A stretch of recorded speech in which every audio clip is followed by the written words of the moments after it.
Good day everyone, I'm Gladiros A. Lanutan from BS Bay FM1A, and I'm here again to answer the Lesson 8, which is the intellectual property, and Lesson 9, the key intellectual property issues, here in Living in IT Era. So let's start.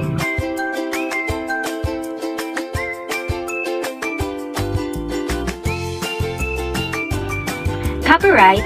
It is a right and protection to the original owner of works like song or movie they create. This exclusive right is to revise, distribute, perform, or display the works. You should give some credit to the rightful owner of the work that you use. Patent.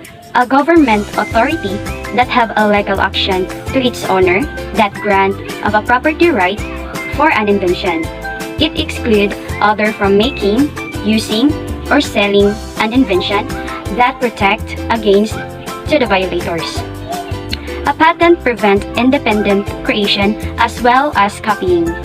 The owner will give permission to the other parties in using the invention on mutually agreed terms.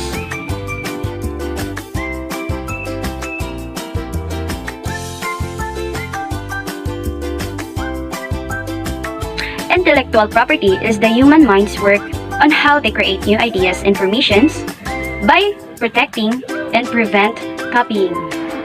This will use to prevent anyone else from using your ideas for their own profits without your consent. The main purpose of intellectual property is to facilitate the creation of a wide range of intellectual goods. They have the ability to recognize the inventions, literary and artistic works, design and symbols, names and images of original owner. To achieve this kind of action well protected by the law gives people and businesses property rights to the information and intellectual goods they create, usually for a limited period of time. This will promoting the development of innovation and aims to encourage the society and creativity by protecting from patent, copyright, and trademarks of other creators, which other people will financially benefit of what they invent or create. This provides an economic incentive for creation that allows people to benefit from the information and intellectual goods they create.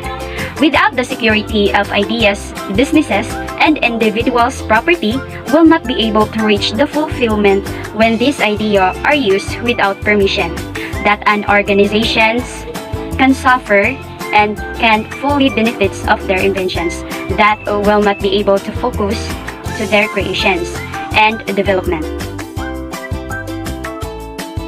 Reverse engineering is a methods or strategies through the application where one endeavors will understand and analyze through the process deductive reasoning in physical or virtual product on how the new devices, process, or system of software accomplish a task with understanding into precisely how it works and constructing an identical concept without actually copying anything from the original owner.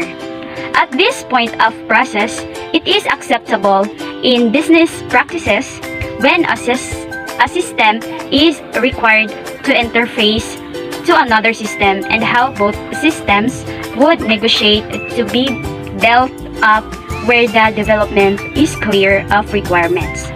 This is utilized for many purposes like learning instruments, discovering new things, and adding knowledge, able to make a viable product that are less expensive, to adapt the social cost, ethical and hidden moral practices to justify the immediate saving obtained that what is currently available on the market in this time.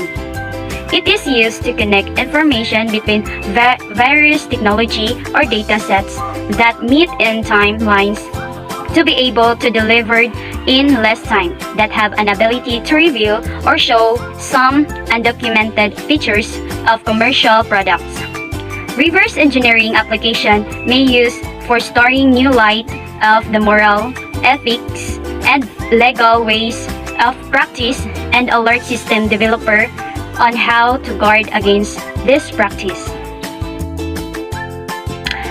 Cyber squatting is an illegal action of a business or individual's will violates the business rights that practicing of registered brand names with the purpose of profiting from the goodwill of others' trademarks.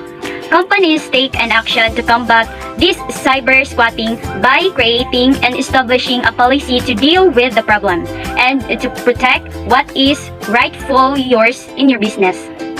Monitor new domain registrations to know if there are similar names that already registered to someone else. Identify an authorized registration to know what registered and who registering it. The absence of a real site may indicate that the domain name owner's only purpose in buying the name is to sell it back to you at a higher price.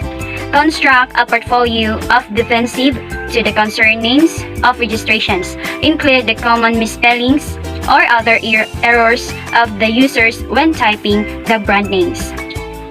You need to check your trademarks if it is updated to make sure the name, product, and services of a company is still accurately, which can use the current trademarks in buying and selling the least goods and services.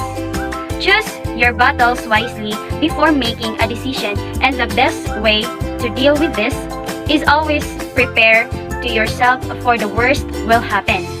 In that way, you have confidence to conquer all the problems in your business and you can have a better decision making.